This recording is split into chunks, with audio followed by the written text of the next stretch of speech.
The rejection came first. That is the part that doesn't get examined honestly enough in most conversations about this dynamic. The fact that before the falling, there was the pushing away. Before the love that eventually, quietly, against every available preference of the dismissive avoidant psychology declared itself, there was the active, behavioral, sometimes brutal process of making the empath feel unwanted, unnecessary, too much. The withdrawal, the minimizing, the casual cruelty of someone who treats genuine warmth as an inconvenience and depth as a problem to be managed rather than a quality to be received. The rejection was real. It is important to say that before anything else, because the psychological explanation of what happened afterward does not retroactively make the rejection less real or less costly.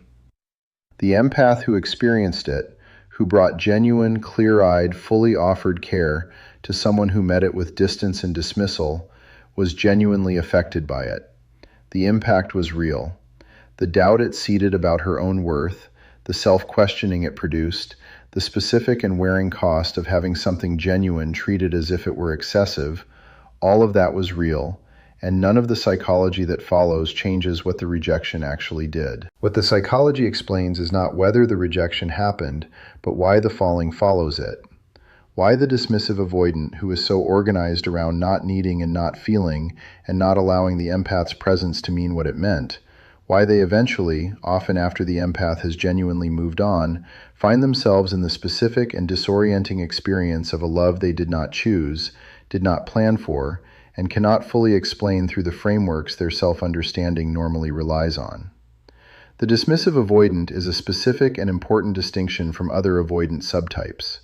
Not all avoidants are dismissive, and the dismissive quality changes both the nature of the rejection and the nature of the eventual falling in important ways that are worth understanding clearly. The dismissive avoidant does not simply withdraw from closeness out of fear. They have taken the withdrawal further, have built, over the course of their development, an identity organized around the suppression and minimization of attachment needs so complete that the needs themselves are largely invisible to conscious experience. The fearful avoidant knows they want connection and fears it. The dismissive avoidant has, to a significant degree, genuinely persuaded themselves that they do not want it. That self-sufficiency is not a compromise between desire and fear, but a genuine preference. That other people are, at best, pleasant additions to a life that does not require them, and at worst, sources of complication that the self-sufficient life does not need. This identity, that genuinely prefers independence, doesn't really need anyone, finds neediness in others' vaguely contemptible identity, is not performed. It is not a mask over longing that the dismissive avoidant is consciously aware of, but choosing to conceal. It is, in the most honest available description, a form of psychological organization so thorough that the needs it was built to suppress have become largely inaccessible to conscious experience. The dismissive avoidant is not lying when they say they prefer to be alone. They are reporting their conscious experience accurately. What they are not reporting, because it is not available to their conscious experience in any reliable way, is the deeper, older, more foundational layer where the needs still exist, still press, still generate the longing that the identity was constructed to contain. The empath encounters both layers. This is the beginning of the explanation for everything that follows.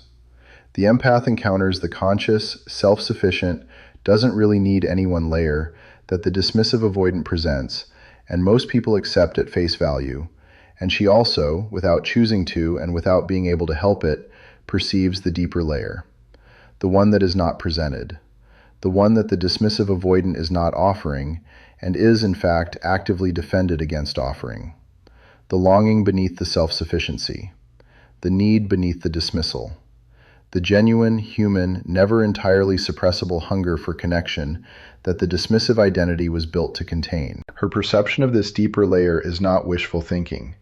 It is not the projection of her own attachment orientation onto someone who does not share it. It is the accurate reading of something that is actually there, operating beneath the surface of the dismissive presentation, with the specific pressure of something that has been suppressed for a very long time.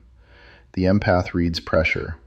She is constitutionally oriented toward what is real beneath what is presented, and the pressure of the dismissive avoidance suppressed need is, to her particular perceptual sensitivity, one of the more clearly legible signals available in the human interior. The problem, the specific structural problem that sets the entire dynamic in motion, is that her accurate perception of the deeper layer does not give her access to it. Perceiving that something is there and being able to reach it through the defenses that are actively maintaining its concealment are two different things. She sees the longing. She cannot make the dismissive avoidant acknowledge the longing. And in the gap between her perception of what is real and their denial of it, the dynamic's most painful features find their home. The rejection, in this context, is the dismissive avoidant's management of their own interior. When the empath's warmth and genuine engagement begin to activate the suppressed layer, when the depth she brings into the connection starts pressing on the needs the dismissive identity is organized around not having, the dismissal is the response. Not to her specifically, though it lands as if it is personal, and in many ways it is personal. She is the specific person whose presence activated what the identity is built to suppress. But at the structural level, the rejection is the dismissive avoidant rejecting the experience of their own need that her presence is producing. They are not pushing her away because she is insufficient. They are pushing her away because she is too precisely effective. Because the specific quality of what she brings, the warmth directed at the real version, the perception that reaches the defended layer, the non-judgmental reception of what is actually there, is producing in them an experience of their own attachment need that the dismissive identity cannot accommodate. The pushing away is the identity protecting itself from the recognition that would dismantle it. The recognition that the self-sufficiency is not a genuine preference, but a constructed defense. That the not needing is not a natural state, but a managed one. That they are, beneath the architecture of their dismissive identity, as human and as hungry for genuine connection as anyone else. That recognition is what the empath's presence makes possible. And the dismissive avoidant, not yet ready to inhabit what that recognition would require of them, rejects the possibility by rejecting the person who made it available. The falling happens later. After the empath has moved on, genuinely, in the full and self-respecting way that has been examined throughout this series, or during the period of her genuine detachment when the quality of her presence has shifted from reaching toward him to genuinely inhabiting her own life. The timing is not coincidental. The falling follows the moving on for reasons that are specific and important, rather than simply ironic. While the empath was reaching toward the dismissive avoidant, while her warmth was actively available, while her perception was actively engaged with his interior, while the connection was alive and present and being offered, the dismissive identity had something to organize against. The very availability of the empath was, paradoxically, what made the rejection possible. Because the dismissal of something present is a different psychological operation than the reckoning with something gone. You can dismiss a presence. You cannot dismiss an absence in the same way. The absence does not give the identity something to push against. It simply is. And in simply being, it begins to reveal what the presence was providing. The falling is the revelation arriving too late.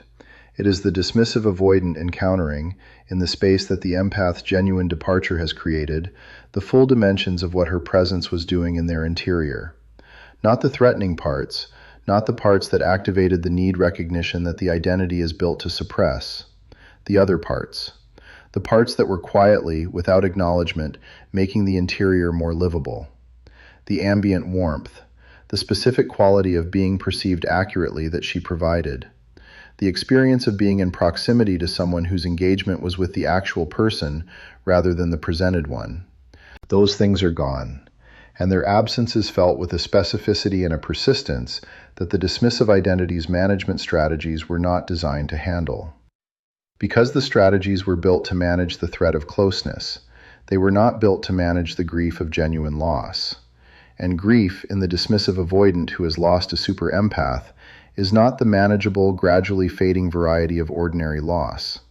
It is something more targeted, more precisely located in the specific interior layer that the empath was the only person to have genuinely reached. The falling is also the suppressed layer asserting itself with a force that the identity's management becomes insufficient to contain. Because the empath, in her presence, in the specific and extraordinary quality of her engagement with the real version of the dismissive avoidant, provided the suppressed layer with something it had perhaps never received in an adult relational context: direct, warm, non-judgmental attention.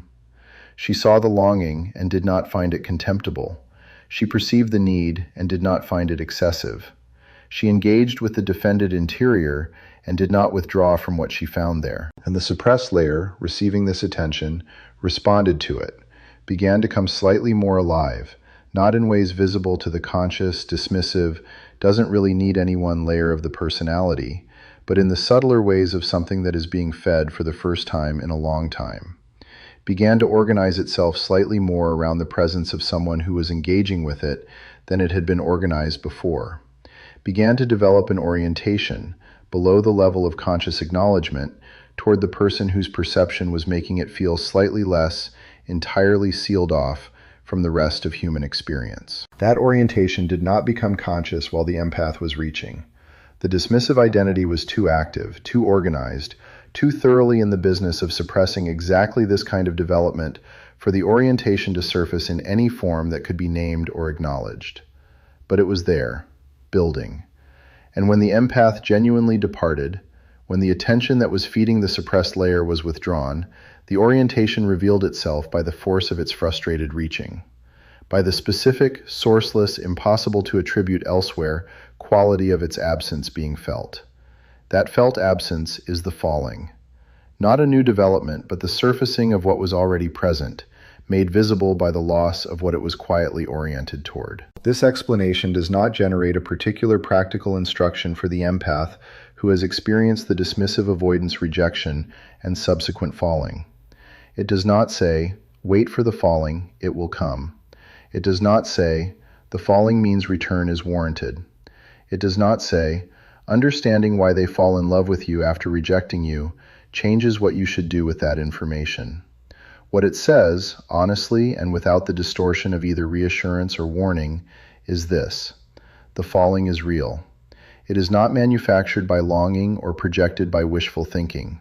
It follows the rejection for specific, psychologically coherent reasons that have nothing to do with whether the empath deserved the rejection, and everything to do with what the dismissive avoidance identity was protecting against when it produced the rejection. The empath did not deserve the rejection.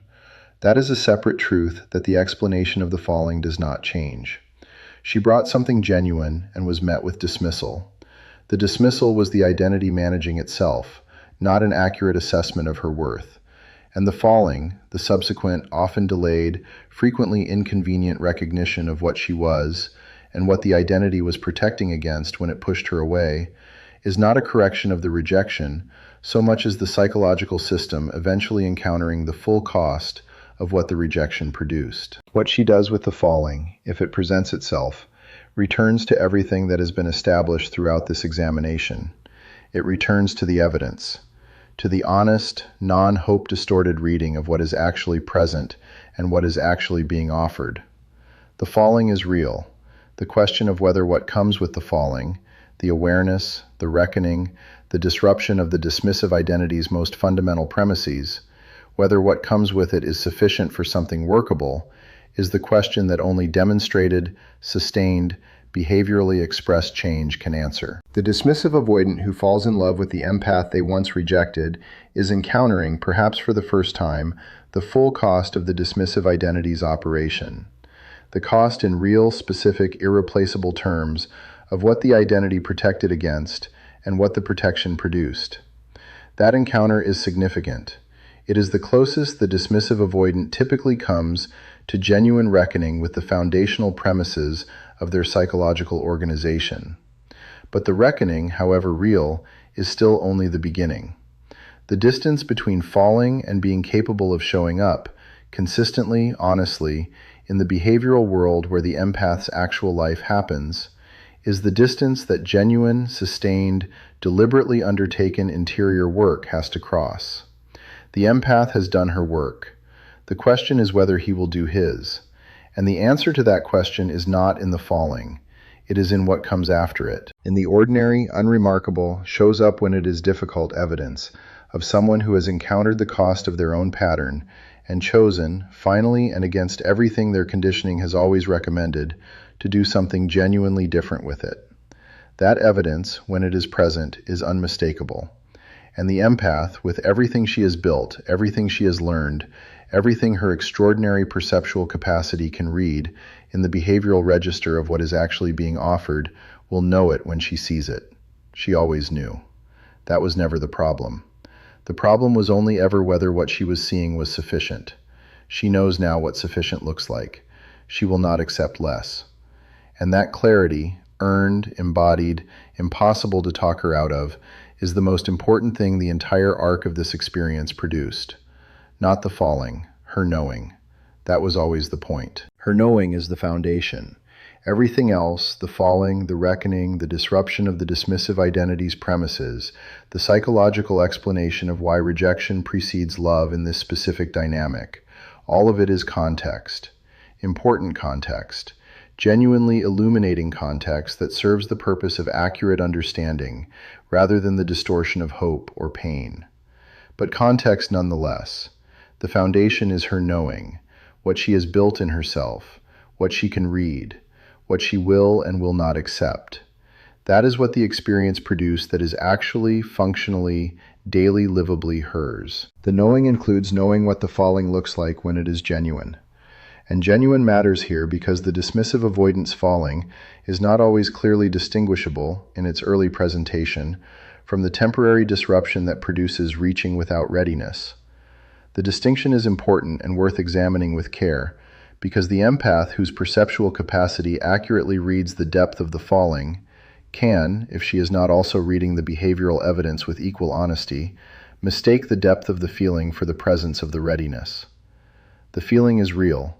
The readiness is a separate question, and they do not automatically arrive together. The falling in the dismissive avoidant tends to surface in a specific sequence that is worth understanding, not as a roadmap to an outcome, but as an accurate description of what is actually happening psychologically, so that each stage can be read clearly rather than interpreted through the distorting lens of what would be most convenient to be true. The first stage is the one that has already been examined, the disruption, the rules breaking, the management strategies encountering friction they were not designed to manage, the interior registering, in its diffuse and largely non-conscious way, the specific weight of the loss. This stage can last a significant amount of time without producing anything visible on the exterior. The dismissive avoidant continues to function, continues to present the self-sufficient, doing fine exterior that the identity requires. But internally, the disruption is running. The friction is accumulating. The diffuse recognition that something is different, that the interior is carrying something it was not carrying before, something that the ordinary strategies are not resolving, is becoming gradually less deniable. The second stage arrives when the disruption produces enough accumulated pressure that the denial requires active maintenance rather than simply being the default. This is the stage where the dismissive avoidant begins to think about her consciously. Not the diffuse, sourceless quality of the first stage, where the loss is felt without being precisely located. This stage has her in it by name, by specific memory, by the particular irreplaceable texture of what she brought to the interior. They are thinking about specific moments, specific qualities, the specific way the perception felt when it was accurate, and the response was warm, and the defended interior was briefly, genuinely in contact with someone who was not damaged by what they found there. The thinking is not comfortable. The dismissive identity does not have a comfortable relationship with conscious preoccupation with another person. It conflicts too directly with the doesn't really need anyone premise. So the thinking tends to be managed, interrupted, redirected towards something more congruent with the identity's self-presentation. But it keeps returning, with the specific, persistent quality of something that is not resolving through the application of management. The third stage is the one where the falling becomes something the dismissive avoidant can no longer entirely deny to themselves, even if they continue to deny it to everyone else. The internal accounting, the honest, private, no audience required accounting of what is happening in the interior, begins to use language that the dismissive identity would never permit in external conversation. Words like miss, words like mattered, words like wrong, applied to the rejection, in the specific and uncomfortable sense of, I handled that in a way that I would handle differently now. The wrong is significant. The dismissive avoidance relationship with their own behavior is not typically organized around the acknowledgement of wrong. The identity is organized around the justification of the behavior, the framing of the withdrawal and the dismissal as reasonable responses to excessive demands or incompatible circumstances, or the ordinary attrition of connections that were simply not the right fit. These framings protect the identity from having to examine what the behavior actually produced, or acknowledge the degree to which the behavior was organized around the identity's preservation, rather than the honest navigation of something real. When the framing begins to fail, when the wrong begins to surface despite the identity's considerable investment in not acknowledging it, the dismissive avoidant is at the edge of something genuinely significant, not yet through it. The acknowledgement of wrong in the private internal accounting is not the same as the behavioral expression of that acknowledgement in the world, but it is the precondition. The interior must first do what the exterior has not yet done, and the interior doing it, however haltingly, however intermittently, however quickly followed by the reassertion of the more comfortable framing, is the genuine movement toward the threshold. The fourth stage, which does not arrive on any predictable timeline and does not arrive at all for every dismissive avoidant who reaches the third, is the stage where the internal acknowledgement generates an impulse toward external expression, toward her, toward the specific, inconvenient, vulnerability-requiring act of reaching out to the person whose absence has been producing the disruption, and whose presence the interior has been, increasingly undeniably, reaching toward in the private accounting of what the falling has revealed. This reaching out, when it comes, if it comes, is different from the ordinary reaching of the avoidant pattern that has been examined throughout this series. It is different from the pressure relief contact that reduces the acute discomfort of the loss without requiring genuine vulnerability. It is different from the casual, deniable, I happen to think of you reaching that allows the reconnection to be framed as circumstantial, rather than as the deliberate, need-acknowledging, I am reaching because this matters, reaching it actually is. The reaching that the falling generates, and the dismissive avoidant who has allowed the stages to complete, rather than managing each one back into suppression before it reaches its natural conclusion, carries something different. A quality of directness that the dismissive identity is not comfortable with. A slight, possibly deniable, but present acknowledgement that the reaching is not casual, that something is being offered that is more exposed than the identity usually permits, that the person being reached is not simply a convenient social contact, but someone whose absence has been specifically, significantly, irreplaceably felt. The empath, receiving this reaching, is in the most complex position this entire dynamic produces. Because everything she is, the perception, the warmth, the genuine care for the interior she spent so long trying to reach, will recognize what is being offered, will read the quality of the reaching accurately, will understand, with the specific, hard-earned clarity of someone who has intimate knowledge of this psychology, exactly what it means that the dismissive avoidant is reaching in this way, what it costs them, what it indicates about the interior process that has been running in the silence, and she will feel it.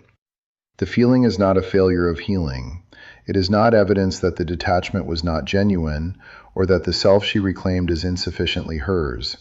It is simply the honest, human, entirely appropriate response of someone with her depth of feeling, encountering genuine vulnerability from someone she genuinely cared about. The feeling belongs. It is real. It does not need to be suppressed or managed or treated as a problem requiring correction. What it needs is the company of the knowing, the feeling alongside the knowing, not the feeling overriding the knowing, which produces the return without sufficient evidence, not the knowing suppressing the feeling, which produces the self-protective closure that forecloses genuine possibility before the evidence is in, but both together. The warmth of genuine feeling held within the structure of genuine discernment, the heart's response and the instrument's reading, simultaneously, informing each other rather than competing. What the knowing is reading, in the reaching, is the same thing it has always read and will always read, not the feeling, but the evidence, not the depth of what the reaching costs the dismissive avoidant.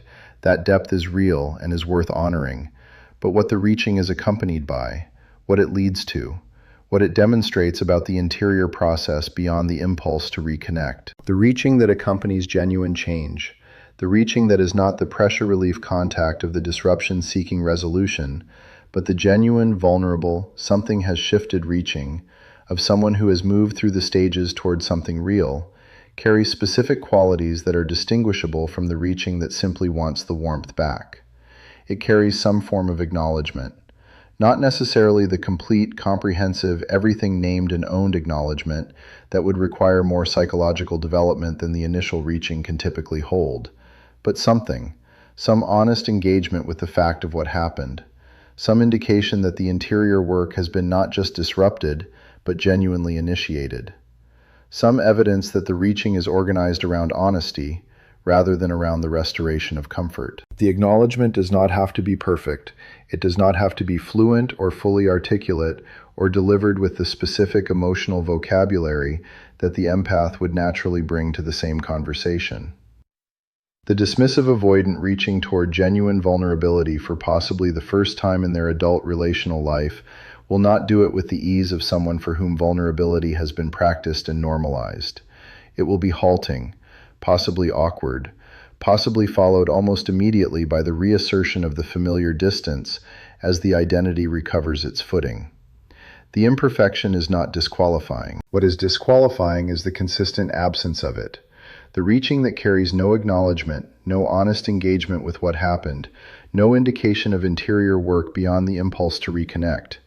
That is the reaching of disruption seeking relief, rather than growth seeking expression.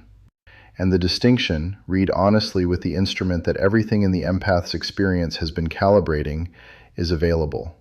The empath is not required to make herself available to the reaching simply because it comes.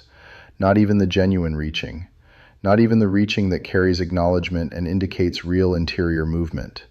She is not required to receive anything on a timeline that is organized around the dismissive avoidance process, rather than her own genuine readiness and her own honest assessment of whether what is being offered is sufficient for what being available to it would cost her. Her readiness is not determined by the falling, is not determined by the breaking of the rules, is not determined by the stages of the interior process, or the quality of the reaching, or the genuine, significant, accurately read depth of what the dismissive avoidant has been experiencing in the silence. Her readiness is determined by her own interior, consulted honestly, with the specific question of whether engaging with this, genuinely, fully, with the complete quality of presence she naturally brings to things she cares about, is something she can do without the self-subordination that the old version of engaging with this required. The old version required her to manage herself to fit the dismissive avoidance limitations, to be less present, less perceptive, less fully herself in order to avoid activating the threat response that her full presence produced, to absorb the dismissal without fully registering its cost, to maintain hope past the point where hope was serving her because the alternative, honest assessment of what was being offered, was too painful to sustain in the middle of a dynamic that was consuming her anyway.